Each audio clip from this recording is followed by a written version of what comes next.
क्या आपने भी कभी किसी आईपीओ में, कोई शेयर में या किसी भी इन्वेस्टमेंट प्रोडक्ट में बस यह देख के इन्वेस्ट किया है कि आपके आसपास के लोग, आपके फ्रेंड्स, आपके रिलेटिव्स या आपके कलीग भी उसी इन्वेस्टमेंट प्रोडक्ट में इन्वेस्ट कर रहे हैं? If yes, then this behaviour is called herd mentality. Let's understand. Herd mentality एक बिहेवियरल बायस है जिसमें हम ब्लाइंडली क्राउड को फॉलो करते हैं।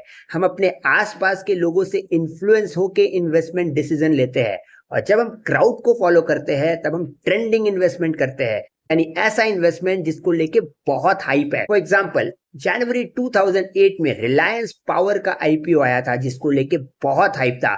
Lot of people invested in that IPO, और बहुत सारे लोग जो इसके बारे में नहीं जानते थे वे भी ये देख के कि उनके आसपास के सभी लोग इस आईपीओ में इन्वेस्ट कर रहे हैं, उन्होंने भी इन्वेस्ट किया, and all of them had a bad experience.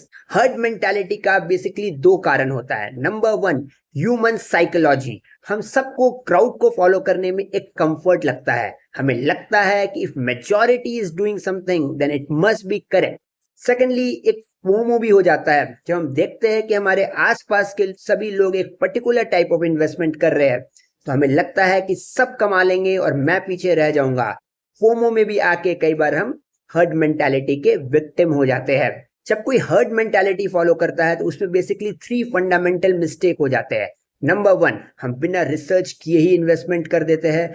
Secondly, हम अपने गोल, टाइम फ्रेम और रिस्क प्रोफाइल को समझे बिना ही इन्वेस्टमेंट डिसीजन ले लेते हैं। और थर्डली, जब सब कोई एक पर्टिकुलर टाइप ऑफ इन्वेस्टमेंट कर रहे होते हैं उसका वैल्यूएशन बढ़ जाता है, वो बबल जोन में चला जाता है। और अगर हम देखें तो 2000 में आईटी बबल के समय भी एग्जैक्टली यही हुआ था, when everyone wanted to invest in the internet related story, and then what happened? IT bubble bursted. Similarly, in 2007 India में infrastructure theme was very popular, everyone wanted to be part of that story, और बाद में हमने देखा कि 2008 से कई साल तक इंफ्रास्ट्रक्चर थीम ने बहुत अंडर परफॉर्म किया।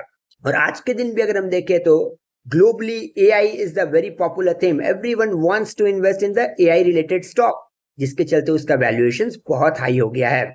तो हमें हर्ड मेंटालिटी से बचना चाहिए, और इसके लिए जरूरी है कि हम अपने अंदर एक इन्वेस्टमेंट डिसिप्लिन लाए। हम जब भी कोई इन्वेस्टमेंट करें तो हम अपने गोल, टाइम फ्रेम और रिस्क एपेटाइट के हिसाब से अपना एसेट एलोकेशन को बना के ही इन्वेस्टमेंट करें, और ब्लाइंडली या रैंडमली किसी को भी देख के कोई इन्वेस्टमेंट डिसीजन ना ले।